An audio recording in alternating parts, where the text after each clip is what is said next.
изберете си позиция, в която ще ви е удобно да останете по време на тази медитация.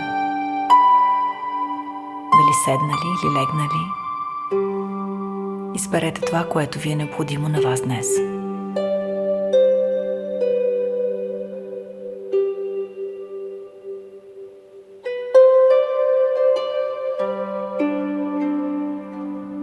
Насочете вниманието си към дишането.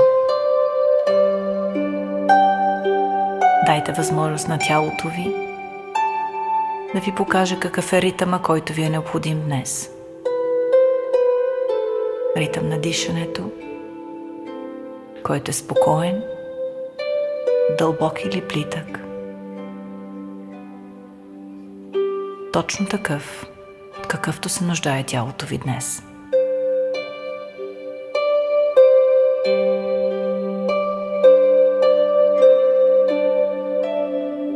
Днешната медитация е до една тайна градина.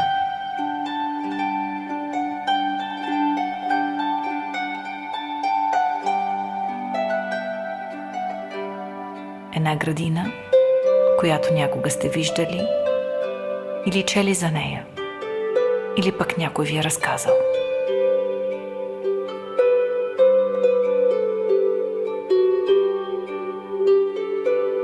Следвайте гласът ми и дайте възможност на мислите ви да ви пренесат пред портичката на една такава тайна градина.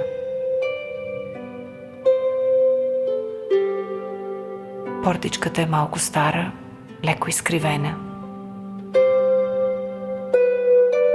Не е заключена, така че ще отворим. Пантата може да изкърца леко и внимателно ще я затворим зад себе си. Ще тръгнем по една обрасла с трева пътека. И колкото по-навътре влизаме в тази тайна градина, толкова по-спокойни ставаме. И като че се пренасяме в едно старо друго време, като че това е градината на баба и дядо или на някой друг роднина. Виждаме една стара изкривена круша, ей там вляво до входа. От другата страна една джанка, пълна с плодове. Така натежала, че клоните почти са достигнали земята. Виждаме шипки, разни билки и диви цветя. Като че от много време никой не е влизал в тази градина. Като че тя точно нас е чакала. Да влезем, да се разходим. И някак си чак сега забелязваме, че всъщност има една стара бяла къщичка. Малка, кокетна. Като че празна, но всъщност навите поддържана. И точно пред нея има една пейка, на която ще седнем. Ей така, лека по лека. Да се отпуснем, да си починем. Изведнъж поглеждаме, ей там на дървото, едно малко птиче сега кацна. И почва да пее, да чуролика, като че ни поздравява с добре дошли в градината. Колко е малко, а колко силно пее за нас. Ето Калинка, на пръста ни кацва. Една усмивка на лицето се показва. Детски спомени. Гледаме как Калинката пълзи от пръст на пръст по дланта. Помисляме си какво бихме си пожелали. Има толкова много неща, които ни се иска да имаме, да постигнем. Ще си изберем едно, най-важното за днес. Вдигаме дланта до нивото на устните, пожелаваме си и духваме леко. И тази калинка политва с нашето желание към небето.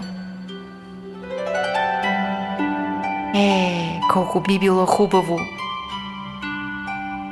да се случи, което си пожелахме. И пак се връщаме с поглед зареян наоколо, към джанката и крушата, към шипките в далечината. Замисляме се, колко отдавна тази градина е чакала точно ние да дойдем в нея. Да поседнем, да се усмихнем. Чак сега забелязваме колко чист е въздуха, колко спокойно е станало дишането ни, колко сме отпуснати и щастливи, не обезпокоявани от нищо и никого. И пилето пак започва да пее, да подскача от клон на клон и да ни гледа, то с това окото с другото. И чуролика ли чуролика с пълни гърди. Весело е. И на нас ни става весело. В тази тайна градина, в която можем да се върнем по всяко време, когато желаем. Защото ние сме си я създали за себе си. Измислили, представили. И тя е от сега нататък нашата тайна градина, в която ще намираме спокойствие, ще идваме да се заредим, да се усмихнем, да се усетим щастливи.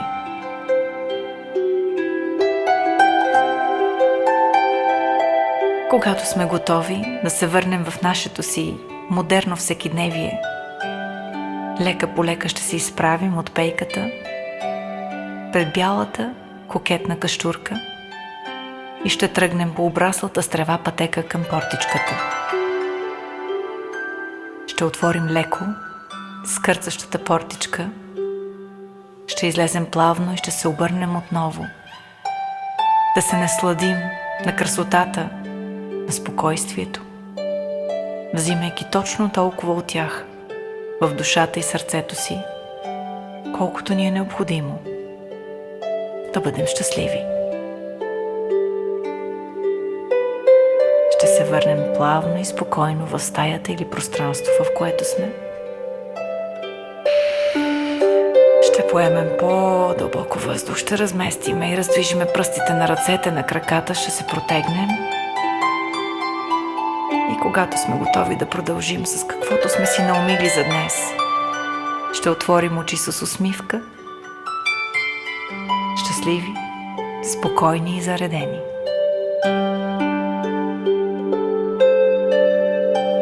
Благодаря, че ни слушахте. До нови срещи!